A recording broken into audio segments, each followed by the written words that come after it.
الحمد لله رب العالمين والعاقبة للمتقين والصلاة على رسوله محمد وآله وأصحابه أجمعين أما بعد أعوذ بالله من الشيطان الرجيم بسم الله الرحمن الرحيم ومن لم يحكم بما أنزل الله فأولئك هم الكافرون بسم الله الرحمن الرحيم ومن لم يحكم بما أنزل الله فأولئك هم الظالمون ومن لم يحكم بما أنزل الله فأولئك هم الفاسقون. القرآن.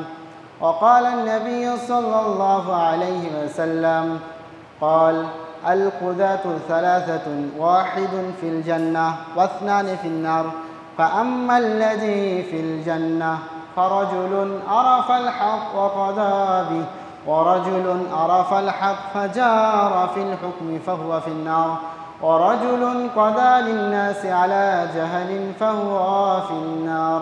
الحديث. সত্য ছাড়িয়া মিথ্যা বলিল যে জানিবে মরিবার বহু পূর্বে মরিয়া গিয়াছে সে। সম্মানিত আজকের জুমার সালাতের মুসল্লিবৃন্দ, পদ্মারান্তরের মা ও বোনেরা, প্রশংসা মাত্র সেই মহান রব্বুল আলামিনের জন্য, জানার অশেষ কৃপায় আজকে আমরা এই জুমার সালাতের জন্য সকলে একত্রিত হয়ে জুমার খুতবা শোনার জন্য বসার তৌফিক দান করেছেন। তার প্রশংসা করে আমরা সকলেই বলি আলহামদুলিল্লাহ। তারপরে পরে প্রিয় নবী জনাবে মুহাম্মদুর রাসূলুল্লাহ সাল্লাল্লাহু আলাইহি ওয়াসাল্লামের প্রতি দরুদ ও সালাম বর্ষিত হোক। আমরা সকলেই বলি আল্লাহুম্মা সাল্লি আলাইহি আল্লাহুম্মা বারিক আলাইহি আল্লাহুম্মা আমিন।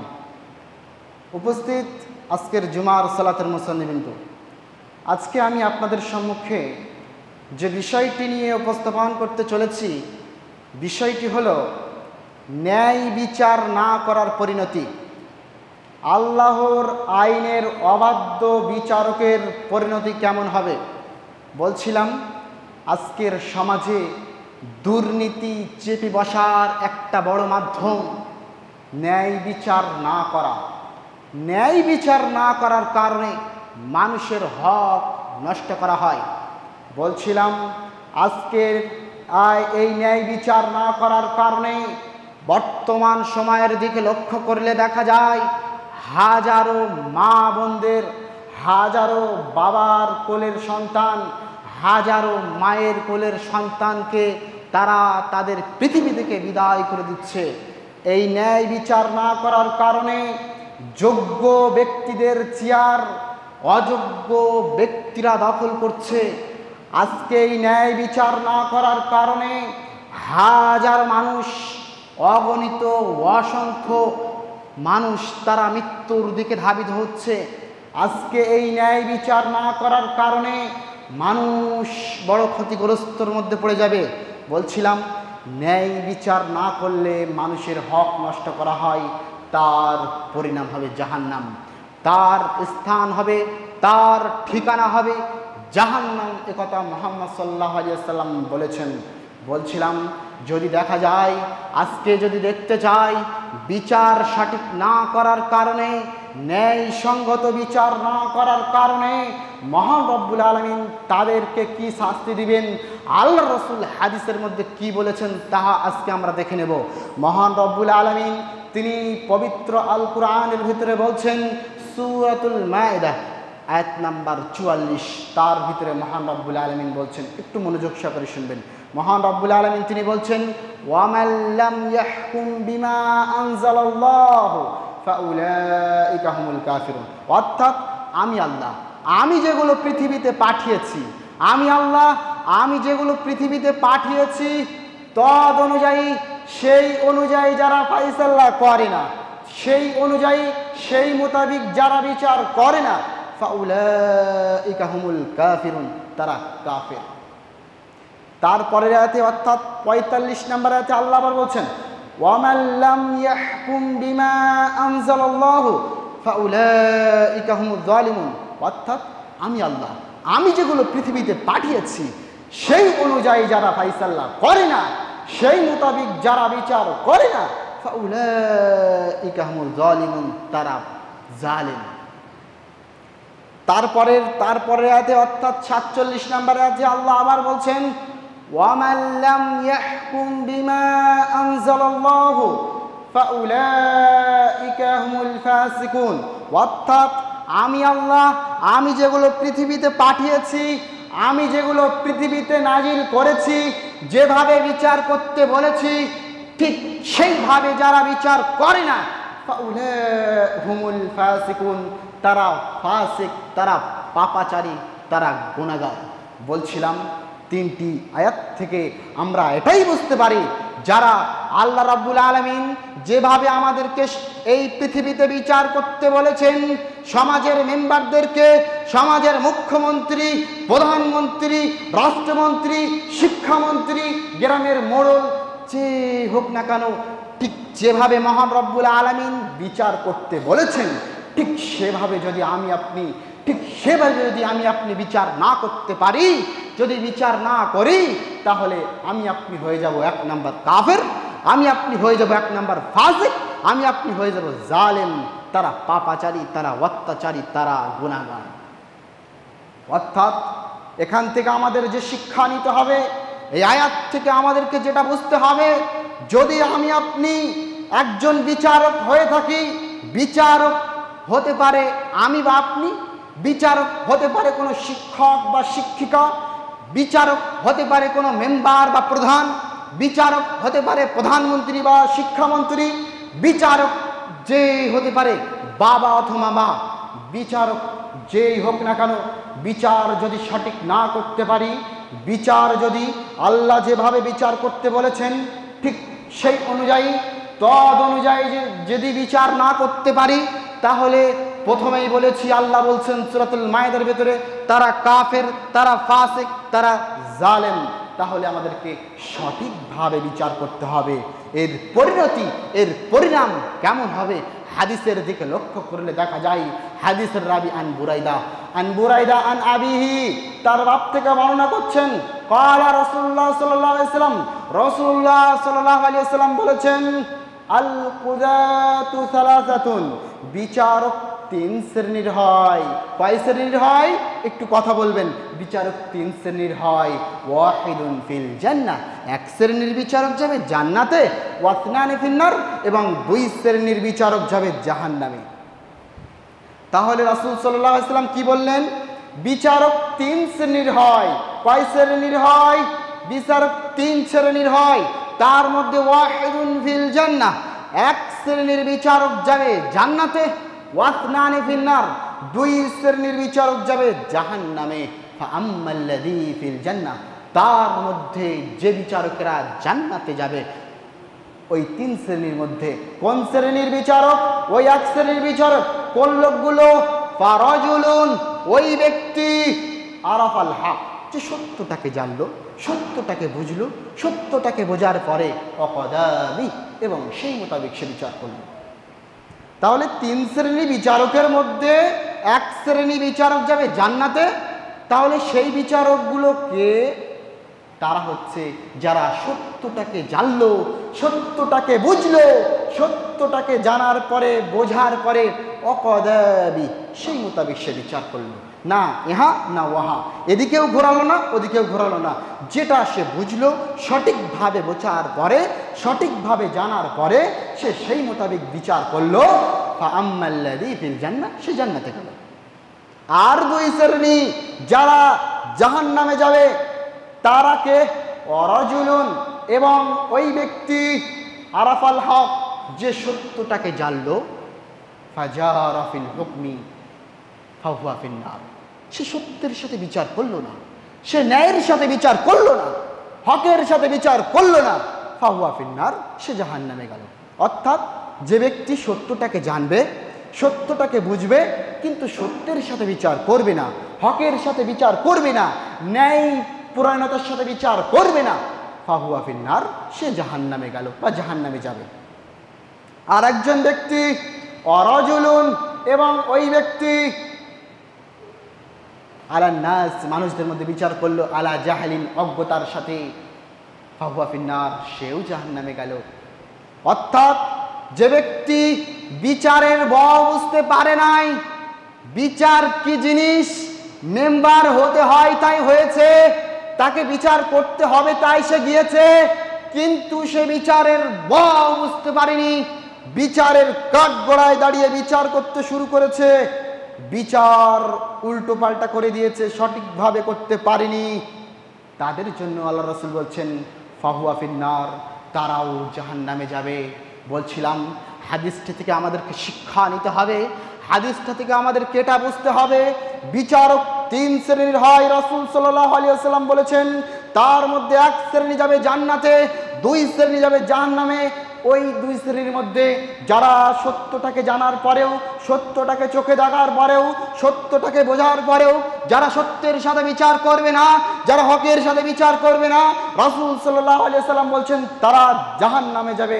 রাসূল সাল্লাল্লাহু আলাইহি ওয়াসাল্লাম বলছেন আর এক শ্রেণী হচ্ছে যারা অজ্ঞতার সাথে ভুলবশত বিচার করবে মানুষদের মাঝে, তারাও জাহান্নামে যাবে। আমরা কোথায় ছাড় পাবো?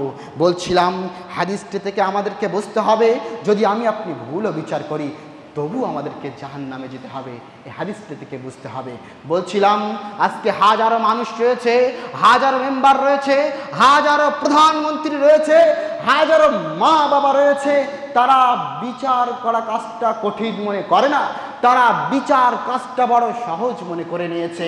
যেখানে রাসূল সাল্লাল্লাহু আলাইহি ওয়াসাল্লাম বিচার কাজটা বড় কঠিন বলে ইঙ্গিত করেছেন। রাসূল সাল্লাল্লাহু আলাইহি ওয়াসাল্লাম হাদিসের মধ্যে বলছেন, হাদিসের রাবি আন আবি হুরায়রা রাদিয়াল্লাহু তাআলা আনহু, প্রত্যেকটার কিন্তু দলিল দিচ্ছি, মনোযোগ সহকারে শুনবেন। রাসূল সাল্লাল্লাহু আলাইহি ওয়াসাল্লাম বলছেন মান জুইলা কাদিয়ান বাইনান নাসি ফাকাদ যুবিহা বিগাইরি সিকিন। অর্থাৎ রাসূল সাল্লাল্লাহু আলাইহি ওয়াসাল্লাম বলছেন মান জুইলা, যাকে বানানো হলো, কাদিয়ান, বিচারক, যাকে বিচারক বানানো হলো, বাইনান নাসি, মানুষদের মধ্যে। তাহলে মানুষদের মধ্যে যাকে বিচারক বানানো হলো, যাকে বিচারক তৈরি করা হলো, ফাকাদ যুবিহা বিগাইরি সিকিন, তাকে যেন বিনা তরোয়ালে জবাই করা হলো। হাদিসটা আমরা বুঝতে পারিনি, একটু ভালো করে শুনুন।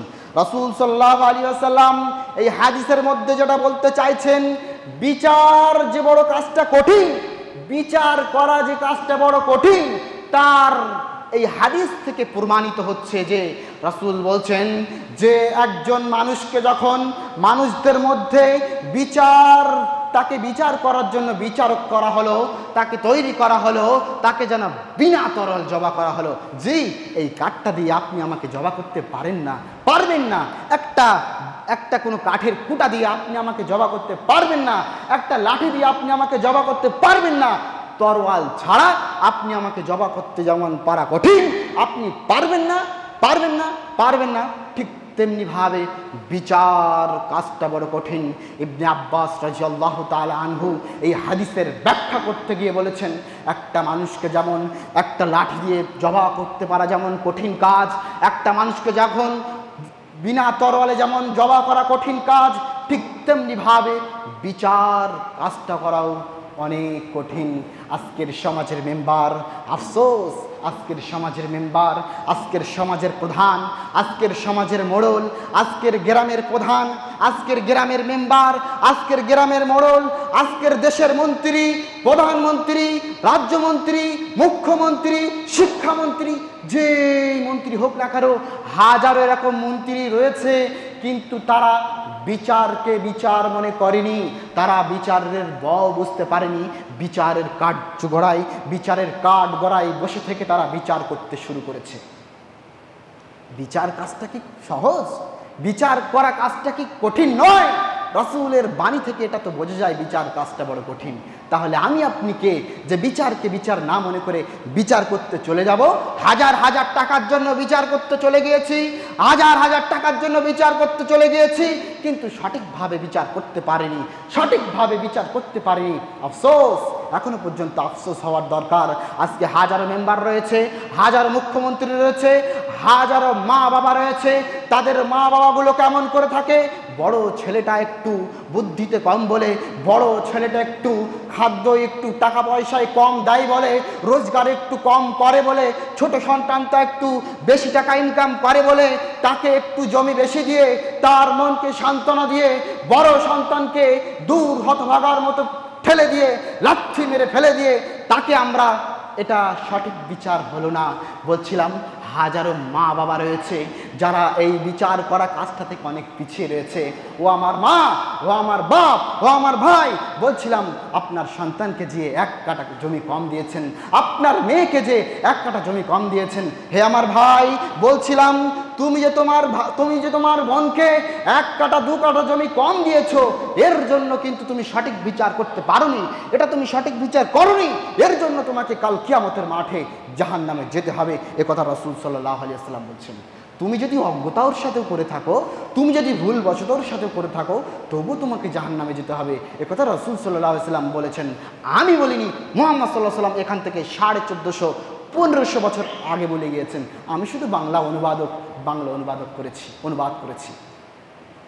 বলছিলাম যদি আমরা দেখতে যাই আজকের বিচার ব্যবস্থা কেমন, তাহলে দেখতে পাবো যেখানে রাসূল সাল্লাল্লাহু আলাইহি ওয়াসাল্লাম বলছেন লা ইয়াকুনান্না, একজন বিচারক যেন রাগান্বিত অবস্থায়, হাদিসের অর্থ যে একজন বিচারক যেন রাগান্বিত অবস্থায় বিচার না করে। আজকের সমাজ, আজকের বিচারক, আজকের মুখ্যমন্ত্রী, আজকের মেম্বার, আজকের প্রধান, তারা রাগান্বিত অবস্থায় বিচার করছে। একদিকে যখন বাবার, একদিকে যখন গরিব একজন ব্যক্তি, একদিকে এক বড়লোক একজন ব্যক্তি, তাদের মাঝে গরিবের সাথে ঝামেলা হওয়ার কারণে রাগান্বিত অবস্থায় বিচার করতে শুরু করেছে, কিন্তু সঠিকভাবে বিচার করেনি। যেখানে রাসূল সাল্লাল্লাহু আলাইহি ওয়াসাল্লাম বলছেন রাগান্বিত অবস্থায় যেন একজন বিচারক বিচার না করে। বলছিলাম আজকে হাজারো বিচারক রাগান্বিত অবস্থায় বিচার করে বলে তারা বিচারটা অনেক বড় ভুল করে থাকে, বিচারের মধ্যে অনেক বড় বড় ভুল করে থাকে। সেই জন্য আমাদেরকে রাগান্বিত অবস্থায় বিচার করলে চলবে না। রাগান্বিত অবস্থায় বিচার থেকে আমাদেরকে সাবধান হতে হবে। যদি একটি ছোট্ট কিছু পয়েন্ট যদি আমি আপনাদেরকে তুলে ধরি, তাহলে আপনি বুঝতে পারবেন। ছোট্ট একটি কথা, ছোট্ট একটি গল্প, ছোট্ট একটি শিক্ষণীয় গল্প আমি আপনার সম্মুখে তুলে ধরি। এ থেকে আমাদেরকে সচেতন, এ থেকে আমাদেরকে অনুধাবন করতে হবে। দেখেন, বিচার ব্যবস্থা নিয়ে ছোট্ট একটা কথা বলি, ছোট্ট একটা গল্প বলি, এ থেকে আমাদেরকে অনুধাবন করার প্রয়োজন আছে বলে মনে করছি। বলছিলাম এক ব্যক্তি বিচারক, একজন ব্যক্তি তিনি বিচার করতে চলে গিয়েছেন। আমি বাস্তব সত্য কথা বলছি, বাস্তব সত্য কাহিনী বলছি। এ থেকে আমাদেরকে শিক্ষা নেওয়া দরকার, এ থেকে আমাদেরকে অনুধাবন করা দরকার। বলছিলাম একজন বিচারক, আমাদের আশপাশের গ্রামের একজন বিচারক, তিনি বিচার করতে চলে গিয়েছেন। রাত বাজে 10:30, বিচার করতে চলে গিয়েছেন। পাশের গ্রামে বিচার করতে চলে গিয়েছে। একদিকে একটা মেয়েকে ধর্ষণ করা হয়েছে, মেয়েটার নাম বলছি না, তবে মেয়েটাকে ধর্ষণ করা হয়েছে। ধর্ষণ করার পরে মেয়েটার বাবা অনেক গরিব মানুষ, দিন আনে দিন ফরাই, এমনটাই বাড়িতে সংসার চলছে। বাড়িতে রয়েছে একটা ভাই, তার পা নাই, ভালোভাবে কাজ করতে পারি না। বাবার বয়স প্রায় 60, ভাইয়ের বয়স প্রায় 25 থেকে 26, মেয়ের বয়স প্রায় 19 বছর বয়স। যখন তাকে ধর্ষণ করা হয়েছে, যখন সেই মেম্বারদের কাছে বিচার দিয়েছে, মেম্বার প্রধানদের কাছে যখন বিচার দেওয়ার পরে যখন রাত 10:30 বাজে বিচার কার্যালয়ে বসে বিচার করা হচ্ছে, একদিকে রয়েছে সেই বড় লোক যাদের অনেক টাকা রয়েছে, কিছু টাকা দিয়ে হয়তো বা বিচার উল্টো করে দেওয়ার চেষ্টা করছে। বলছিলাম আমার মতো করে এমন প্রধানমন্ত্রী, এমন ওই মেম্বার বিচার কার্যালয়ে বিচার করছেন। একদিকে রয়েছে সেই মেয়ের বাবা, মেয়ের মা, মেয়ের ভাই হাউ মাউ করে কাঁদছে। একদিকে রয়েছে সেই বড়লোক ঘরের সন্তান যিনি ধর্ষণ করেছেন, যে ধর্ষণ করেছে। একদিকে তাহলে কে রয়েছে? একদিকে সেই গরিব মায়ের সন্তানটি রয়েছে, একদিকে রয়েছে সেই বড়লোক ঘরের সন্তান। যখন বিচার করতে চলে গিয়েছে, তার হাতে কিছু টাকা দেওয়া হয়েছে, বিচার পুরো উল্টো ঘুরে গিয়েছে, বিচার তাদের দিকে আর যায় নাই। বলছিলাম যখন তার পরের দিন যখন সেই 50,000 টাকা যখন তাকে ঘুষ দেওয়া হয়েছিল, সেই 50,000 টাকা সে ব্যাংকে রাখতে যাবে। সেই মেম্বার যখন ব্যাংকে রাখতে যাবে, তখন ব্যাংকের রাখার সময় গেটের সামনে একটা ছোট্ট বাচ্চা, ক্যামেরার মধ্যে সব দেখা যাচ্ছে। তিনি ব্যাংকে গিয়ে কি করছিলেন, ক্যামেরা লাগানো আছে ব্যাংকের গেটের সামনে। ছোট্ট বাচ্চাটি যখন ওকে এইভাবে দরজার সামনে হাত দিয়ে দিলেন, কাকু আমাকে কিছু টাকা দেন না, 5 টাকা দেন না, দুদিন ধরে কিছু খাওয়া হয় নাই, শুধু খেয়েছি রুটি আর পাউরুটি, ভাত তো খেতে পারি নাই, আমাকে কিছু টাকা দেন, আমি অনেক ক্ষুধার্ত হয়ে পড়েছি, আমি আর থাকতে পারছি না, আপনি কিছু টাকা দেন, আমি কিছু কিনে খাবো, আমি হয়তোবা রুটি কিনে খাবো, আমি হয়তোবা পাউরুটি কিনে খাবো। আফসোস হে মানুষ, তোমার চোখ দিয়ে এখনো অশ্রু পড়েনি, আফসোস হে মেম্বার, তুমি এখনো পর্যন্ত সচেতন হওনি। বলছিলাম ঘটনাটি এখনো শেষ হয়নি। বলছিলাম বাচ্চাটি যখন হাত দিয়ে এভাবে গেটের সামনে ধরলেন, কাকু আমাকে কিছু টাকা দেন না, আমি দুদিন ধরে কিছু খাই নাই, আমি কিছু খেতে পারি নাই, তখন তাকে লাথি মেরে তাকে সরিয়ে ফেলে দিলেন। বাচ্চাটি আবার পাটাকে ধরলেন, কাকু দেখেন না আমি কিছু খাইনি, আমাকে কিছু টাকা দেন, আমি কিছু কিনে খাবো। তারপরে না পেরে পকেট থেকে 10 টাকা বার করে দিয়ে দিলেন, যাও যাও যাও বলে তাড়িয়ে দিলেন। বাচ্চাটি রুটি পাউরুটি কিনে খেলেন। কিন্তু বলছিলাম তারপরে গেট দিয়ে ঢুকে চেক লেখার সময় লিখে দিয়েছে তিনি ছাড়া কেউ টাকা তুলতে পারবেন না, এমনটাই হয়ে থাকে। তারপরে যখন উনি গেট থেকে বাইরে হয়ে বাড়ি যাচ্ছেন, বাড়ি যাওয়ার মুহূর্তে তিনি টোটোয় উঠলেন। বাস্তব সত্য কথা বলছি, মনোযোগ সহকারে শুনবেন। তিনি টোটোয় ওঠার পরে টোটো থেকে বাড়ি যাচ্ছেন, সেখান থেকে বাড়ি যেতে যেতে একটা লরির সাথে অ্যাক্সিডেন্ট হয়ে গেল। লরির সাথে অ্যাক্সিডেন্ট হয়ে যাওয়ার পরে তিনি রক্তাক্ত হয়ে গেলেন, টোটোওয়ালাও মারা গেলেন সাথে সাথে। লোকটি কিন্তু বেঁচেছিলেন, সেই মেম্বার। লোকটিকে যখন মাথায় আঘাত লাগার কারণে রক্তাক্ত হয়ে গেলেন, তেনাকে হাসপাতালে নিয়ে যাওয়া হলো। হাসপাতাল থেকে খবর এলো তিনি পৃথিবী থেকে বিদায় নিয়েছেন।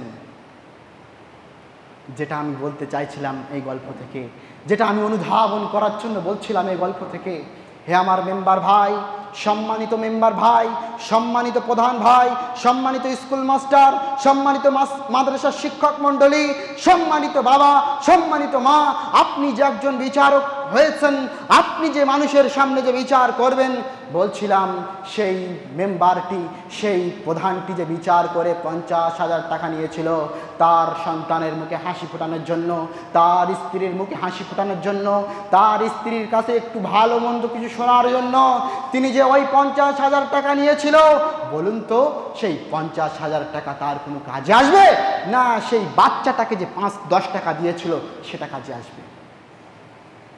প্রশ্ন আমি আপনাদের কাছে ছুড়ে দিলাম, কোনটা কাজে আসবে?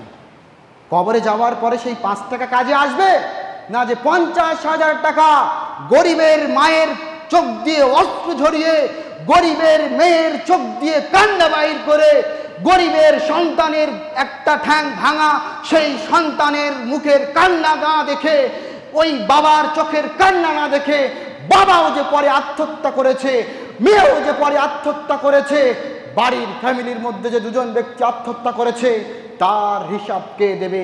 তার পরিণতি, তার জন্য দায়ী কে হবে? ও আমার বিচারক মহাশয়, বলছিলাম তুমি তো তোমার বাড়ির ফ্যামিলির মুখে হাসি ফোটানোর জন্য তুমি অবৈধভাবে ইনকাম করেছো। বলছিলাম তুমি যে অবৈধভাবে ইনকাম করেছো, কিন্তু তার পরিপ্রেক্ষিতে দেখা যায় তুমি অনেক বড় ভুল করেছো, অনেক বড় পাপ করেছো, যার স্থান কোথাও হবে না জাহান্নাম ছাড়া। বলছিলাম বিচার করা যে বড় কাজটা কঠিন, তা আজকে দেখা যায়। দেখেননি আজকে বাংলাদেশে, দেখেননি চোখ দিয়ে ফেসবুকে বাংলাদেশে কি ঘটছে সেখানে? আজকের বিচারক মহাশয় সেখানকার প্রধানমন্ত্রী, আজকের বিচার মহাশয় সেখানকার মুখ্যমন্ত্রী, আজকের বিচারক মহাশয় সেখানকার শিক্ষামন্ত্রী। দেখা যায় সেই ফেসবুকের লাইভগুলো, দেখা যায় শর্ট ভিডিওগুলো, যারা সত্যকে তুলে ধরার জন্য, যারা হকটাকে তুলে ধরার জন্য, যারা ন্যায়টাকে তুলে ধরার জন্য আওয়াজ উঠিয়েছে, আন্দোলন করতে বাইর হয়েছে, ছাত্র ভাইরা, শিক্ষক ভাইরা, শিক্ষিকা ভাইরা যারাই তাদের বিরুদ্ধে আন্দোলন করতে চেয়েছে। কারণ কিসের জন্য তারা আন্দোলন করছিল? সত্যটাকে মানুষের সামনে তুলে ধরার জন্য, বাস্তব রূপে পরিণত করার জন্য, সত্যটাকে মানুষদেরকে দেওয়ার জন্য, বাস্তব জীবন সেগুলো পরিণত করার জন্য তারা আন্দোলনে বাইর হয়েছিল। বলছিলাম তাদেরকে কেমন ভাবে গুলি করা হয়েছে। যদি দেখতে চাই, হাজারো পুলিশ তাদেরকে গুলি দিয়ে উড়িয়ে দিয়েছে। বুক পেতে রয়েছে যুবক ভাই, ছাত্র ভাই, সঠিকটাকে শুধু তুলে ধরার জন্য, হকটাকে শুধু তুলে ধরার জন্য বুক পেতে দিয়েছে। আফসোস, সেই পুলিশগুলো বন্দুকের গুলি দিয়ে উড়িয়ে দিচ্ছে, তরোয়াল দিয়ে হত্যা করছে। কারো বা মাথা, কারো বা পা, কারো বা পেটে ইত্যাদিভাবে গুলি করা হচ্ছে।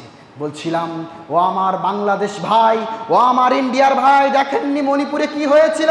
দেখেননি সেই ফিলিস্তিনে কি হচ্ছে? দেখেননি মণিপুরে কি হয়েছিল?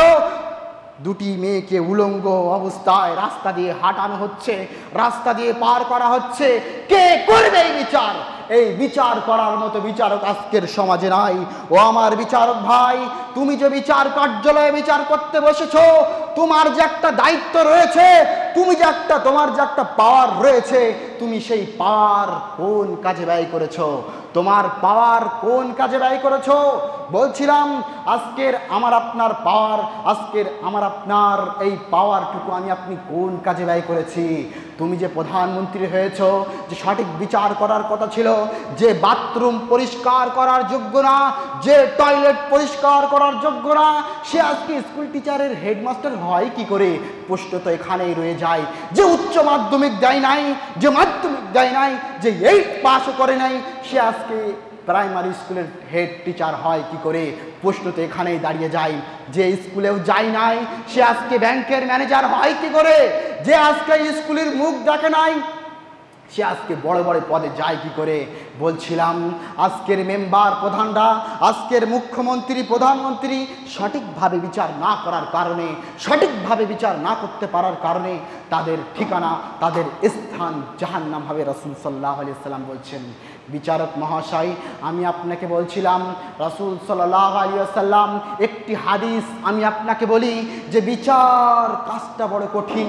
রাসূল সাল্লাল্লাহু আলাইহি ওয়াসাল্লাম তিনি বলছেন, হাদিসের রাবি আন আয়েশা তিনি বলছেন, লা ইয়াকুনান্না মিন উম্মতি আকওয়ামুন ইস্তাহিল্লুনাল হিরা ওয়াল হারিরা ওয়াল রাসূল সাল্লাল্লাহু আলাইহি ওয়াসাল্লাম বলছেন, এখানে হাদিসের রাবি আয়েশা, হাদিসের অর্থটা হচ্ছে এখানে যে আয়েশা রাদিয়াল্লাহু তাআলা আনহা তিনি বলছেন, রাসূল সাল্লাল্লাহু আলাইহি ওয়াসাল্লাম বলেছেন, তিনি কি বলেছেন যে কাল কিয়ামতের মাঠে যখন বিচারককে ডাকা হবে, যখন বিচারক কিয়ামতের মাঠে আল্লাহর সামনে দণ্ডায়মান হবে, তখন একজন সঠিকভাবে বিচার করা ব্যক্তি, যিনি সঠিকভাবে বিচার করতেন, যিনি হকের সাথে বিচার করতেন, যিনি সত্যের সাথে বিচার করতেন, যিনি ন্যায়ের সাথে বিচার করতেন, সেই বিচারক যখন আল্লাহর সামনে দাঁড়িয়ে আল্লাহর কাছে বলবে, আফসোস, আফসোস, যদি একটা খেজুরের ব্যাপারেও দুটি মানুষের মাঝে বিচার না করতাম, কতই না ভালো হতো। বুঝতে পারেননি হাদিসটা? আয়েশা রাদিয়াল্লাহু তাআলা আনহা তিনি বলছেন, রাসূল সাল্লাল্লাহু আলাইহি ওয়াসাল্লাম বলেছেন, কাল কিয়ামতের মাঠে যখন একজন ন্যায়পরায়ণ বিচারক, যে হকের সাথে বিচার করত, যে সত্যের সাথে বিচার করত, যে ন্যায়পরায়ণতার সাথে বিচার করত, ন্যায় সঙ্গের সাথে বিচার করত, সেই বিচারক বলবে, আফসোস, যদি একটা খেজুরের ব্যাপারেও দুটি মানুষের মাঝে বিচার না করতাম, তাহলে কতই না ভালো হতো। তাহলে দেখেন তো, যিনি সঠিকভাবে বিচার করেন না, যিনি হকের সাথে বিচার করেন না, যিনি সত্যের সাথে বিচার করেন না, যিনি ন্যায় পরায়ণতার সাথে বিচার করেন না, তার পরিণতি, তার আফসোসটা কতটাই হবে। বুঝতে পেরেছেন হাদিসটা? হাদিসটা আবারও বলছি, আয়েশা বলছেন যে কাল কিয়ামতের মাঠে যিনি ভালো বিচার করতেন, যিনি হকের সাথে বিচার করতেন, তিনি যদি আফসোস করতে থাকেন একটা খেজুরের বিষয় নিয়েও, তাহলে আমি আপনি তো কয়েক লক্ষ লক্ষ টাকা নিয়ে, কয়েক হাজার হাজার জমি নিয়ে, কয়েক লক্ষ লক্ষ টাকা নিয়ে আমি আপনি বিচারে বসেছি, সঠিকভাবে বিচার করিনি, তাহলে আমার আপনার পরিণতি, আমার আপনার ঠিকানা, আমার আপনার স্থান কেমন হবে, আমার আপনার আফসোসটা কেমন হবে একটু ভেবে দেখেছেন? আজকে জুমার খুতবা শোনার পরে এখান থেকে নামাজ পড়ে বাড়িতে গিয়ে যারা মেম্বার রয়েছেন, যারা বাবা রয়েছেন, যারা মা রয়েছেন, যারা ভাই রয়েছেন, যারা এখনও পর্যন্ত সঠিকভাবে বিচার করেননি, এখান থেকে নামাজ পড়ে বাড়িতে গিয়ে ভাত খেয়ে, ভাত খাওয়ার পরে বালিশে মাথা রেখে একটু মনোযোগ সহ ভাববেন যে আজকের জুমার খুতবায় আমি কী শুনেছিলাম, সত্যি কি আমি সঠিকভাবে বিচার করছি? আমার বোনটাকে বারবার দাওয়াত দেই এই কারণে শেখ আব্দুল হামিদ ফাইজি একটা কথা বলেন যে বোনটাকে দাওয়াত দিচ্ছে এই জন্য যাতে করে বোনটাকে জমি না দিতে হয়, যাতে করে বোনটাকে সেই ওয়ারেসের মাল না দিতে হয়। হ্যাঁ আমার ভাই, তুমি কিসের জন্য এগুলো করছো? তুমি কার দেখে করছো? রাসূলকে এমনটা করতে বলেছেন? রাসূলকে এগুলো নিষেধ করেননি? রাসূলকে সঠিক বিচার করার আদেশ করেননি? রাসূলকে ভুল বিচার করার জন্য রাসূলকে জাহান্নাম নির্ধারিত করেননি? আফসোস হওয়ার কোনো দরকার নেই, হতাশা হওয়ার কোনো দরকার নেই। হে আমার ভাই, হে আমার মুখ্যমন্ত্রী, হে আমার প্রধানমন্ত্রী, হে আমার গ্রামের মোড়ল, আফসোস হওয়ার কোনো দরকার নেই। আমি তো আপনাকে বলিনি আপনি যে কাজগুলো করেন না, আপনি কেন হতাশা হচ্ছেন, আপনি কেন দুঃখ পাচ্ছেন? আপনি তো ভালো কাজ করেন।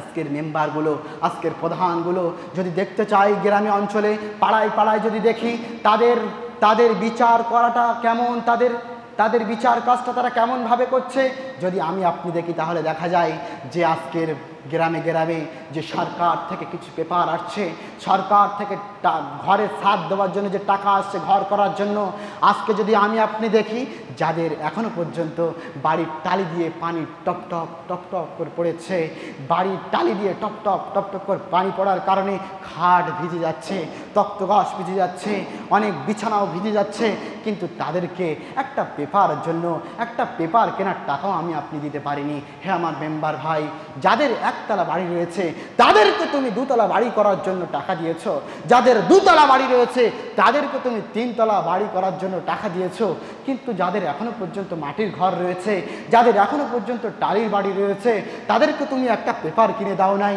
তাদেরকে তুমি ইট কেনার জন্য কিছু টাকা দাও নাই। তারা তো গরিব মানুষ, তাদেরকেও তুমি দেখতে পারো নাই, যেখানে গেলে তোমার ভোট দেবে তুমি সেখানে গিয়েছো। আফসোস। হে মেম্বার ভাই, হে প্রধান ভাই, হতাশা হবার কিচ্ছু নেই। তুমি হতাশা কেন হচ্ছ?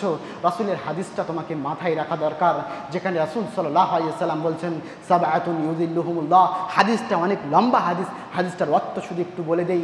কাল কিয়ামতের মাঠে যখন আল্লাহর আরশের ছায়া ব্যতীত আর কোনো ছায়া থাকবে না, সেখানে আল্লাহর আরশের ছায়া ব্যতীত আর কোনো ছায়া থাকবে না, সেই আরশের ছায়া তলে 7 শ্রেণীর ব্যক্তি আল্লাহর আরশের ছায়া তলে ছায়া পাবেন। জি হে আমার বিচারক মহাশয়, হে আমার বিচারক ভাই, আপনিও হতে পারেন সেই আল্লাহর আরশের ছায়া তলে থাকতে, আপনিও পেতে পারেন সেই আল্লাহর ছায়া তলে ছায়া পেতে। বলছিলাম কিভাবে পারবেন? যদি আপনি সঠিকভাবে বিচার করেন, যদি আপনি ন্যায়পূর্ণতার সাথে বিচার করেন। আফসোস, আমি একটা ছোট্ট একটা কথা বলেই বক্তব্য শেষ করে দেব। বলছিলাম আমার বক্তব্য আপনার ভালো না লাগতে পারে, কিন্তু যে কথাগুলো বলেছি আল্লাহ এবং তার রাসূলের কথা বলেছি, আপনার গায়ে লাগতে পারে, আমার দেখার কোনো দরকার নাই। আমি শুধু বলার কর্তব্য, আমার কর্তব্য মানুষদের কাছে পৌঁছে দেওয়া, আর সেগুলো আপনাদের কর্তব্য আমল করা। যদি আমি আপনি এই কথার প্রতি আমল না করতে পারি, যদি আমি আপনি এই কথার মধ্যে যদি কিছু না পাই, তাহলে মনে করবেন আমি একজন ব্যর্থ মানুষ, সফলতা হতে পারবো না। বলছিলাম 2-1 মিনিট টাইমের মধ্যে বক্তব্য শেষ করব। আজকে আমি আপনি বিচারক, বিচার শুধু মেম্বার করবে এমনটা নয়, আল্লাহর সাথে আমার বিচার কেমন হচ্ছে একবারও কি ভেবেছেন তোমার রব? ভেবেছেন কখনো যে আল্লাহ আমাদেরকে কি জন্য সৃষ্টি করেছেন? ভেবেছেন কখনো রব্বুল আলামিন আমাদেরকে কি জন্য সৃষ্টি করেছেন? আয়াত তো সবাই জানি, ওমা খালাকতুল জিন্না ওয়াল ইনসা ইল্লা লিয়াবুদুন। আল্লাহ আমাদেরকে তার ইবাদত করার জন্য সৃষ্টি করেছেন। তার ইবাদত আমরা কজন করে থাকি দেখেননি? আল্লাহ আপনার কাছে কি চেয়েছে? আল্লাহ আপনার কাছে হাজার হাজার টাকা চেয়েছে? আল্লাহ আপনার কাছে লক্ষ লক্ষ টাকা চেয়েছে? আল্লাহ চাই নাই। আজকে যদি আমার শরীর খারাপ হয়, আজকে যদি আপনার আব্বুর শরীর খারাপ হয়, আপনার আম্মুর শরীর খারাপ হয়, আপনার যদি শরীর খারাপ হয়, আপনার যদি দমের কষ্ট হয়, আপনি হাসপাতালে নিয়ে যাবেন, দমের কষ্টের জন্য অক্সিজেন দেবে, তার জন্য ঘন্টা যদি 500 টাকা করে হয়, 24 ঘন্টা ইন্টু করেন, তার ইন্টু কত হচ্ছে? ইন্টু করে দেখা যায় যে দিনে এত টাকা হচ্ছে। 24 ঘন্টা যদি এত হয়, তাহলে 24 বছর যে আপনি বেঁচেছেন, আপনি যে 60 বছর বেঁচেছেন, আপনি যে 70 বছর বেঁচেছেন, আপনি যে 60 বছর বাঁচবেন, তার ইন্টু করে দেখেন তাহলে কত হচ্ছে ওই ডাক্তার পাওনাদার। তাহলে দেখেন তো, আল্লাহ যে আমার 20 বছর দিয়েছে, আল্লাহ যে আপনার 40 বছর দিয়েছে, আল্লাহ যে আপনার 60 বছর দিয়েছে, তার জন্য আল্লাহ কি কখনো ওই অক্সিজেন দেওয়ার জন্য আল্লাহ কি কখনো টাকা চেয়েছে? চাই নাই। আমরা হতভাগা মুসলিম, এখনো পর্যন্ত সঠিকভাবে বিচার করতে পারিনি, আল্লাহর সাথে বিচার করতে পারিনি, বান্দার সাথে যেভাবে বিচার করতে হয় সেভাবে বিচার করতে পারিনি। যদি আমি আপনি মানুষদের প্রতি রহম না করি, আল্লাহ আমাদের প্রতি রহম করবেন না। আমি পরিশেষে আল্লাহর কাছে দোয়া করি, ও আল্লাহ তুমি রহমান, তুমি রহিম, তুমি সত্তার, তুমি গফফার। আল্লাহ রাব্বুল আলামিন যারা আমাদের সমাজে, যারা আমাদের এই পৃথিবীতে, যারা আমাদের দেশে এখনো পর্যন্ত যেই সব বিচারক মহাশয়েরা, যেই সব বিচারক মণ্ডলীরা এখনো পর্যন্ত সঠিকভাবে বিচার করতে পারেনি, এখনো পর্যন্ত যারা ভুলবশত বিচার করে, এখনো পর্যন্ত যারা সত্যটাকে জানার পরেও সত্যটাকে চুপিয়ে ধরে মিথ্যাটাকে তুলে ধরে তারা সেইভাবে বিচার করে, তাদেরকে তুমি সঠিকভাবে বিচার করার তৌফিক দান করো, আমিন। আল্লাহ রাব্বুল আলামিন আমরা যেন সকলে পাঁচ ওয়াক্ত সালাত আদায় করে তৌফিক দান করো, আমিন। শেষ একটা কবিতা বলে আমার বক্তব্য শেষ করব। কবি বলছেন, সত্য ছাড়িয়া মিথ্যা বিচার করিল যে, জানিবে মরিবার বহু পূর্বে মরিয়া গিয়াছে সে। অর্থাৎ একজন বিচারক যদি সত্য ছেড়ে মিথ্যার সাথে বিচার করে, মিথ্যাবশত বিচার করে, তাহলে সে যেন বেঁচে মরে থাকার পূর্বে অনেক আগেই মরে গিয়েছে। পরিশেষে আমি আল্লাহর কাছে আবারও দোয়া করি, ও আল্লাহ তুমি রহমান, তুমি রহিম। আমরা যেন সকলে সঠিকভাবে নিজেদের ভাই বোন সকলকে যেন সঠিকভাবে নিজেদের ওয়ারিসের মালগুলো সঠিকভাবে বিলীন করতে পারি, সেই তৌফিক তুমি আমাদেরকে দান করো, আমিন। আল্লাহ রাব্বুল আলামিন যারা আমরা এখনও পর্যন্ত ভুলবশত বিচার করে থাকি, তাদেরকে তুমি সঠিকভাবে বিচার করার তৌফিক দান করো, আমিন। ওয়া আখিরু দাওয়ানা আলহামদুলিল্লাহি রাব্বিল আলামিন। আসসালামু আলাইকুম।